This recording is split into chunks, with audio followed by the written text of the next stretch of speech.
Welcome to the Real Estate Cafe with your host, Michael Garza.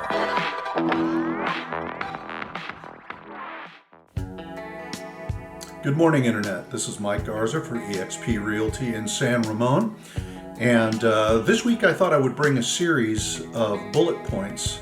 I've had a few people ask me, what's the difference between selling a condominium or a townhome and selling a detached home? Well, there are differences. And I thought I would go into those points so that any of you who are thinking of getting on the market this spring will have at least a little bit of a jump start on those who don't see this video. So let's get into it. Okay, so the first point that I wanted to touch on was preparation. What does preparation involve? Well, many of the points overlap with preparing a detached home for sale as well. For example, paint. Sounds simple, but a lot of people bypass this step because they think that they want to go ahead and save a little bit of money, and I'm here to tell you that that's a mistake. The reason that I say that is because, generally speaking, a buyer will decide within 30 seconds of pulling up to your home whether or not they want to make an offer. Curb appeal is huge, and of course in a condominium there are times when it's not on a curb. And some of the advantages that you have as having a townhome or a condominium are that you don't need to paint the outside. Generally, the HOA will take care of that. The roofs generally are well maintained. The exterior plumbing is well maintained. So a lot of that is off your plate via your HOA dues. So that's a blessing. But it's still important to paint the inside of the home and if you're going to do it yourself, do the best job that you possibly can. I always recommend to hire somebody who is accomplished at painting.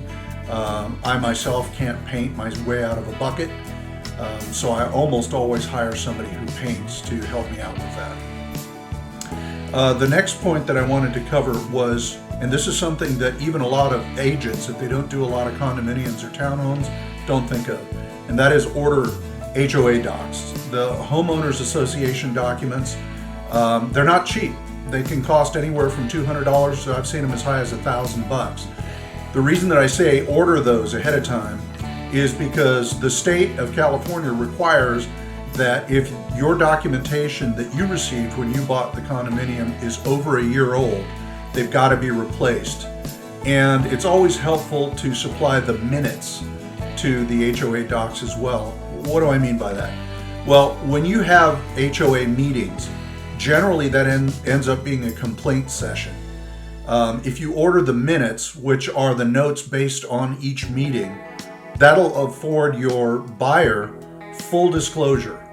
If there's any major problems, if there's any pending litigation, anything like that, you don't want that coming back and biting you in the butt. And it can happen. I've seen it happen. If you order the minutes, then they have full disclosure. They've got all the information to make an intelligent choice. Remember, when you're selling a home, you do not want to bypass any material facts. You don't want to disguise them. You don't want to play them down.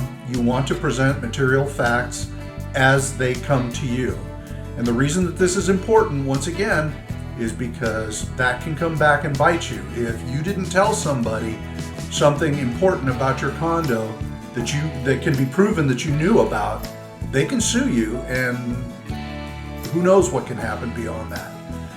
So HOA docs, anywhere from $200 to $1,000, they can take up to a month to get. So if you need to sell the condo or your townhome in a short period of time, get those ordered as soon as you can. You can go to your HOA, your association, and they will order them for you. They'll quote you how much it's going to be. You can usually pay with a credit card if that's what you want to do. So that's another important thing. The next point that I wanted to cover is decluttering. Now, all of us understand that homes are to be lived in. Your home probably looks like it's lived in. Mine does. Everybody's does. But there's a few things that you want to bear in mind when you're selling a home, and that is you want to make it look as open as possible, as bright as possible, and as open as possible. Dark homes don't sell as well as brightly lit homes.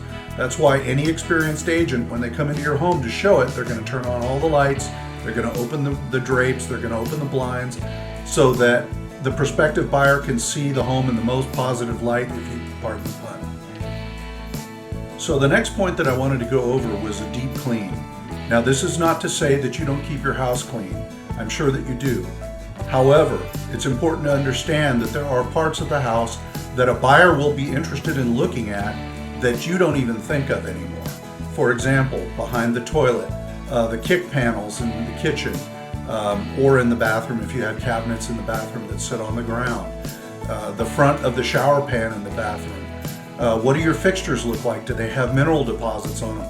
Or even water spotting on the windows. All these things are important because a buyer is going to look at that, and you don't want to give them any reason to think that the house hasn't been well cared for. A very clean house really sends a strong message to a buyer, and that's why I recommend that. So that covers the first point for today, and I will be following up in the next day or so with the next point, which is going to be finding the best agent that suits you. All right, Mike Garza, eXp Realty. I look forward to talking to you. I'll see you later. Bye-bye.